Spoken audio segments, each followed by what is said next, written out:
We are the Catalan independentist resistance, and you are listening to a new update from Radio Hadrian in Free Catalonia. Give me 68 members of Catalan Parliament and I declare independence this afternoon. Oriol Junqueras, 26th of June of 2013, as it's published in VilaWeb. Good afternoon. Today is 29th of April. This is David Raventós, your host here in K Radio, which is making the miracle of giving us some space to tell the truth about the Catalan deception and the Catalan process, which is actually run by Spain since 2010. And I want to dedicate this week to Karen Poot, who's the mother of my daughter, and of who we have divorced in friendly terms this week, because no matter what the difficulties or no matter what the tensions might have been there for the last 4 years, she has been there for Laia always, and hadn't it been for this, I couldn't have organized the Catalan resistance. So, and as I know we're gonna declare independence, and as I know thousands of people will try to ingratiate with me, I don't want nobody to think that one way to ingratiate with me is trying to put trouble between Karen and me. So thanks a lot and good luck. Hartelijk bedankt voor alles, Karen, and veel success. This week we've had an enormous successful launch of Directe 68, Directe 68, with people compromised to unveil the deception, declare independence, and make a country with values and where everybody feels happier. We're going to start having an information place every Saturday from 10 to 2, so any of you around Barcelona, you can come and greet us Saturday mornings in places we'll keep announcing. Today, when we're recording this, is Saturday, so this evening I'm meeting with Miguel Celades, which is somebody who fights for truth and lots of causes, and he's doing a filmed interview with me tonight. And while you listen to this, today at 20:00 GMT time, I'll be at the Chris Everett show, where I collaborate regularly or almost weekly, and in Truth Frequency Radio.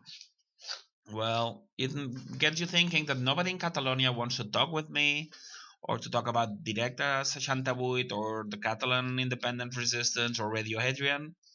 And we have emitted already 47 weeks from Scotland, from K Radio, and I'm a collaborator I've collaborated in 3 different programs in Truth Frequency Radio, with Cap Baker a couple of times, twice long interviews with Susan Lindauer. I'm going to be there, I guess, in a couple of months, she says.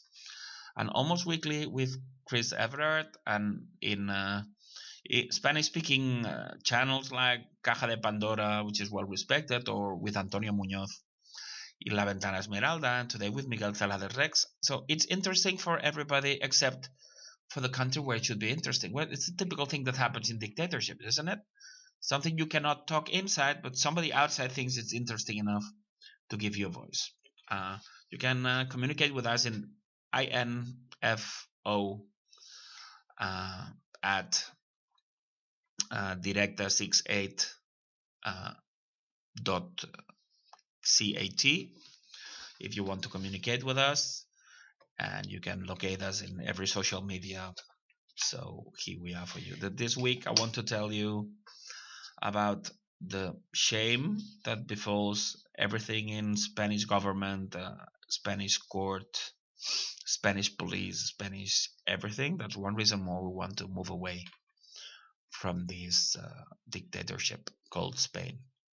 Remember, 40 years with Franco, 40 years without Franco, with the royals that have been reinstated by Franco. If monarchies are not bad enough, can you imagine a monarchy that is put in power by the murderer like Franco? Well, the worst of 2 worlds. This week, lots of you will have heard, or some might have even been there in the San Fermines. There's a lot of people coming from everywhere in the world for this week, a big holiday, a big feast, big party in Pamplona, in Navarra, part of Euskal Herria for most people. And it happened as it was that 2 years ago, and it was 7th of July, so I was still detained in the psychiatric ward. These 5 guys from Sevilla that belong to a hooligan band of Sevilla Football Club, most of them, and one of them belonging to Guardia Civil, one of them belonging to the army, raped an 18-year-old in a very narrow. They sneaked inside. So a woman opens a door and a guy pretends to live there and sneaks in, and then opens the door for the others, and they rape the girl there. And this week, well, 22 years were asked by the prosecution and private accusation, and they've been given only 9. And they said that, yeah, it was abuse, but not actually rape. And it's not only that girl that's been raped. It's every woman in the world that's been raped, because we need to understand we all have mothers. Most of us have partners, and lots of us have daughters. And we cannot accept a message that is not as clear as no means no, and no other things like big pains or whatever needs to be said. 5 men, some of them in the military, against 1 woman is rape. And there's been a judge even saying, "Oh, I didn't notice that she was suffering that much." It's a shame. It's a shame, and that's terror. It's terror against every woman, and that's one reason more why from this program we want independence from Spain. We want to build a new judiciary, a new educational system that makes these things more difficult to happen.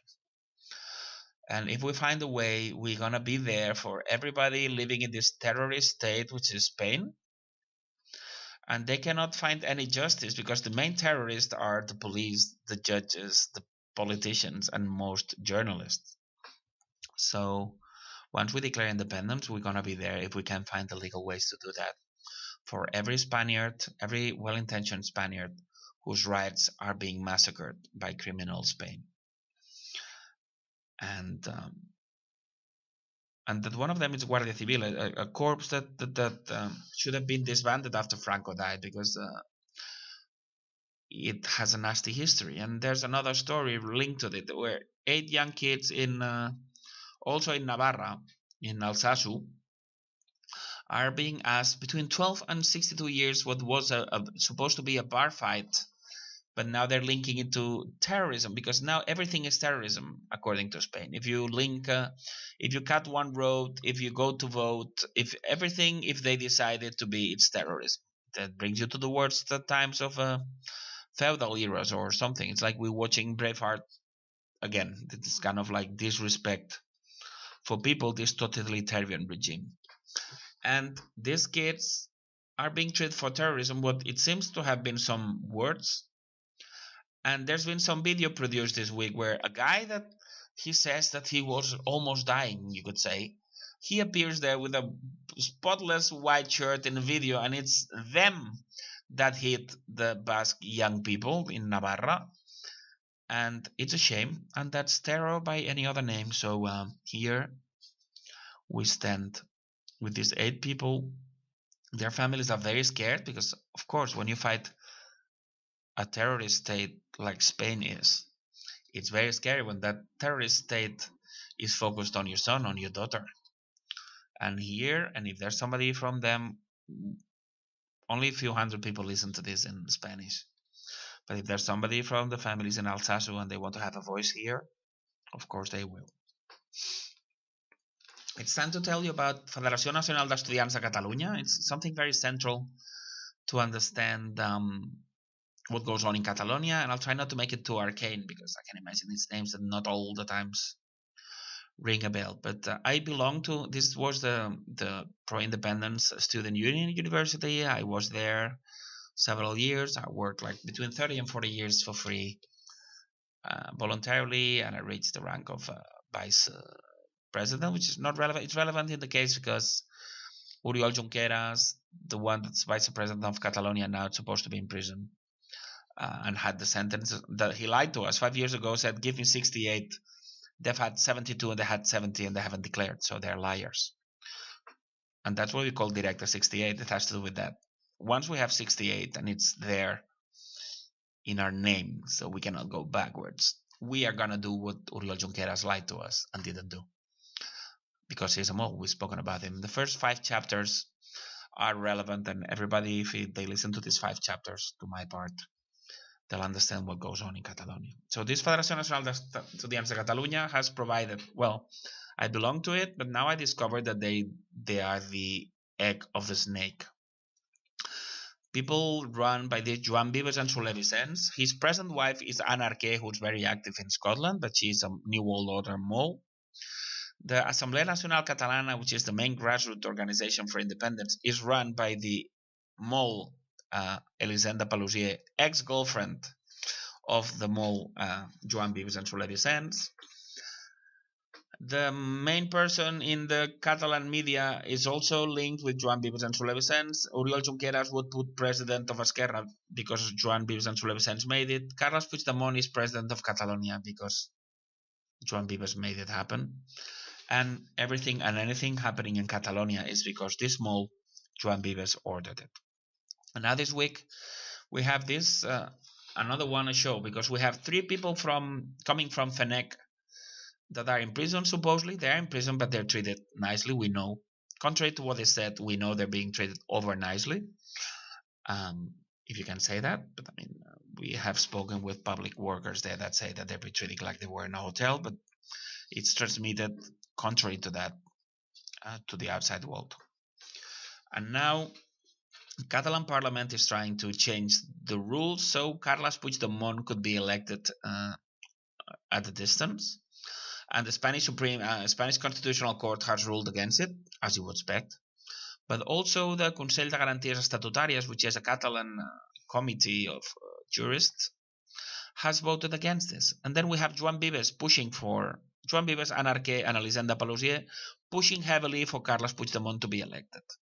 So we have these 3 people pushing for him to be elected. 3 friends for 30 years. Rull, Forn, and Junqueras are 3 of the 9 people which are in prison, which they would want a president to be elected soon. Then we have 3 friends of them, very good friends of them for 30 years, that are doing the contrary by pushing for Puigdemont. But to make it more surrealistic, the guy leading the committee saying that you cannot elect Puigdemont also is a 30-year-long member of FNEC. So it doesn't make sense. Well, the only sense it makes is that Spanish moles are working in every side of this and running every side. And the push to have Puigdemont president is one way just to postpone, to procrastinate things that cost us 50 million euros get stolen by Spain every day we're not independent. And they're just trying to create tension so there's international mediation. That's the whole shit they're doing. Is that, and it's proven now. When you have 7 key members of FNEC of 30 years ago are the main parts of the show going on, and then you have David Raventós, also member of FNEC, that is trying to unveil everything. So it all becomes clear, and now that explains why they put me in a mental ward, while they tried to push me to suicide, while they tortured me chemically. Another main issue, and that has come as news for the Catalan people as well, is that 1st of October was not really a referendum and it was a monkey business. 99% of Catalans still don't know, but when millions of Catalans listen to this program in its Catalan version, then they'll know. We have learned this week of 2 things. There was one guy called Roger Espanyol who lost one eye, presumably, in the 1st of October. Well, we've learned that the poll office or the voting station where that happened was sealed beforehand, and something fishy has been spotted by people that was voting in that school. So we asked people who knows Roger Espanyol or Roger Espanyol himself to come and tell us exactly what happened, and exactly to know what he's planning to do against the Catalan government, because the Catalan government has said after the 1st of October they were not ready, it was symbolic, nothing was real, and they haven't acted on that referendum. So normally somebody who has lost one eye for something that was a joke, that our government have said, would want heavy reparation and heavy clearances from the Catalan government. As far as we know, that hasn't happened, so the Catalan people need to know why what everybody would do in a case like this has not happened, as far as we know. And the other thing we've learned, and incredible as it seems, is the INSA, this grassroots organization that is organizing lots of things, was calling the volunteers that were in the polling station the 1st of October, telling them to go as slow as they could. Which kind of shows that Assemblea Nacional Catalana doesn't work for independence, but the contrary. Because in that case, when you think that police is going to come, your main interest would be to make people vote as fast as possible so votes can be counted. And they did the contrary. Why? Because it was all make-believe. And now it's time to explain how things went really.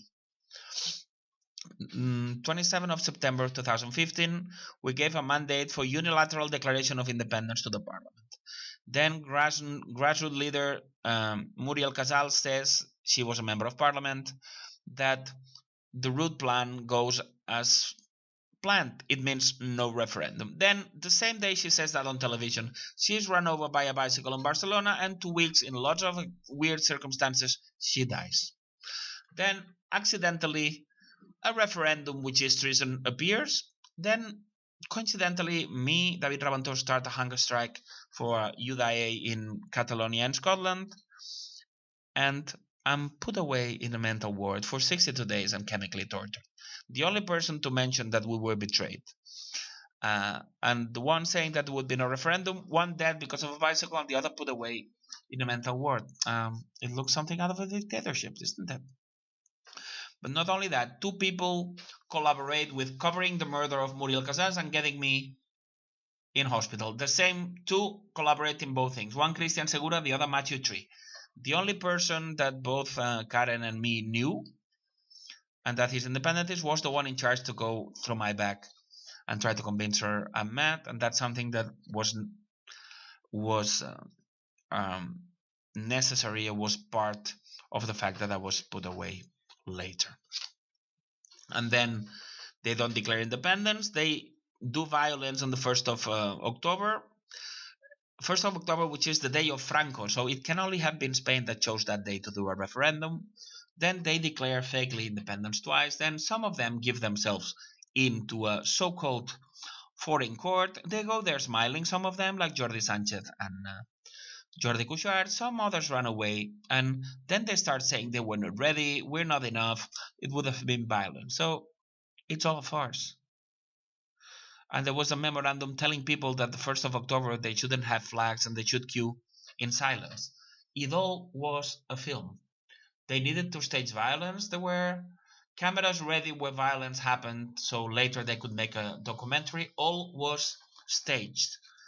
Referendum was never an option. The same way as in 2014, independence was never. You didn't stand a chance because you were sold to English gold by your own side. No exit polls in Scotland, no local counting, no chain of custody with ballot boxes put away in IDOC's vans. IDOC's with the CEO, Peter Liley, member of Westminster for the Tories. That was not a referendum. You were betrayed. And 1st of October was never a referendum. It was only something that had happened to project the image of violence to the world. So now there's going to be mediation, and we're going to be ushered a Scottish-style referendum that will murder independence. Because, as we said, a lot of times, referendums don't bring independence. More things.